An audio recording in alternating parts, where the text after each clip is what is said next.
Psych2Go is a digital media organization that raises mental health awareness by presenting psychological topics in a digestible and relatable manner. Please share our content with those who need it. It's a great way to show your support to us as well. If you're an introverted person, the chances are you prefer your own company to that of crowds and consider yourself a quiet and reserved person.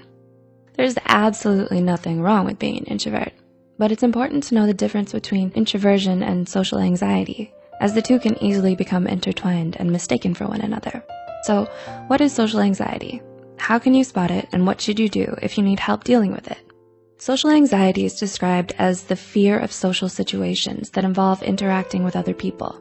It can manifest itself in numerous ways and can include everything from shyness in social situations, dreading everyday activities and performing tasks in front of other people, to even having physical effects on a person, like panic attacks, feeling sick, sweating, or heart palpitations. There are a variety of different things that can trigger and cause social anxiety, a few of which being an early traumatic event in life, an isolated upbringing, or your brain structure and genetics. Let's compare all of that to someone who is simply introverted. An introvert is someone who is primarily focused on one's own mental self. Introverts are usually perceived as being more inwards focused and tend to favor time spent in solitary, finding time spent alone more rewarding than time spent with others. This is not to say that introverts are against socializing. They're just usually more particular about who and what they spend their time on. Considering the above examples, social anxiety can be much more damaging to your physical and psychological well-being than simply being an introvert, demonstrating the importance of being able to know the difference and whether or not what you're struggling with is simply an introverted personality or social anxiety. The points ahead will examine 5 different scenarios from the point of an introvert and someone who is struggling with social anxiety. 1. You're turning down invitations to social events because the thought of it scares you, not because you'd rather be at home. I've always been an introverted person, but I've always had a good circle of friends who see each other regularly, and that's something that's always been important to me. But in recent years, I've found myself turning down invitations for nights out, weekends away, and holidays more and more often. In the past, this could always be attributed to you favoring your own time and space and choosing to stay in to do your own thing. But nowadays, the real reason you're turning these offers down is because the thought of being out makes you feel uneasy. It might be that you don't like being out in social situations anymore because you're constantly worrying about how others are perceiving you and how you're coming across to any new people who don't know you and might think you're weird because get you, and you won't stop talking about Naruto. With social anxiety also comes a feeling of dread when things aren't in your control. What time will this finish? Where are we going from here? What is everybody doing next? Will you be expected to join? Are you going to become part of some never-ending pub crawl? But you can't make these concerns known because to most people, these worries would seem totally ridiculous. 2. You're not enjoying the introverted activities that you used to enjoy anymore.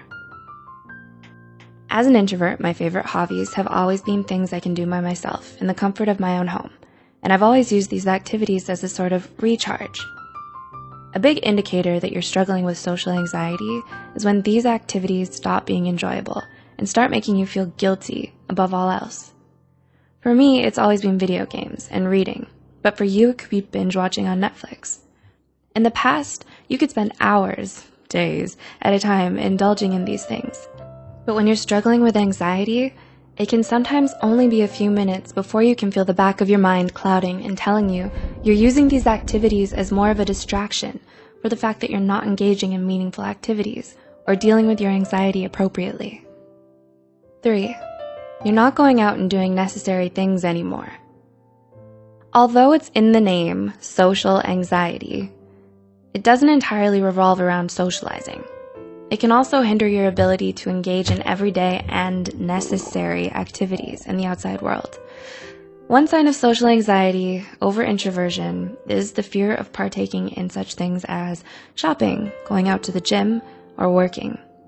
This isn't caused by somebody wishing to keep themselves to themselves like an introvert would.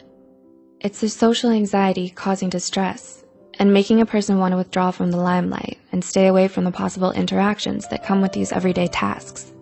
Over time, it's obvious how avoiding these tasks will become a problem for somebody and pile onto their anxieties and make dealing with it much harder.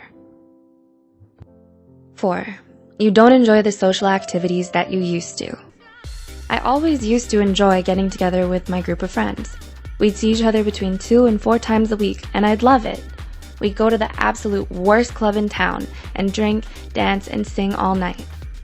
Nowadays, the thought of that couldn't be more unappealing, as I'd constantly be worried about what the guy in the trench coat who doesn't know me and will never see me again thinks of my singing voice. I'd love these nights even more because after being out for the night, I'd feel like I'd earned my downtime when I got home. When you're suffering from social anxiety, even the things that you used to enjoy can become daunting and make you feel overwhelmed. One major downside of this is that it's easy to start engaging in unhealthy behaviors to help you enjoy these things again. For example, drinking more than you usually would to enjoy a night out. But these are simple distractions and coping techniques to avoid dealing with your problems head on. 5. You don't maintain relationships as well as you used to. Even though I've never been the most social, outgoing person, I've always been part of a tight-knit group of friends. Even with my introverted behaviors, I've never really struggled to keep these relationships strong. When somebody is struggling with social anxiety, however, this can become a sometimes overwhelming task. You've left friends on read for days for fear of conversations taking unwanted turns. You leave messages unread and avoided answering the phone to your best friends or employers for no reason other than the possibility of, what if this conversation is about something that I'm not 100% prepared to deal with right now? Which you then look back on days later and laugh about when you open the most mundane and reasonable text ever written.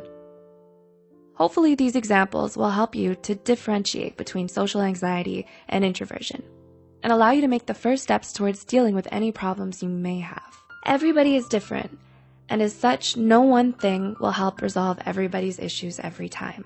The best thing I can recommend if you think you're struggling with social anxiety is to speak to your GP about how best to treat it. This could be through medication, cognitive behavioral therapy, or social anxiety therapy. We hope you found this video helpful. If you did, please give it a like and maybe a subscribe. And share with your friends, maybe you could help someone. As always, thank you so much for watching. See you later.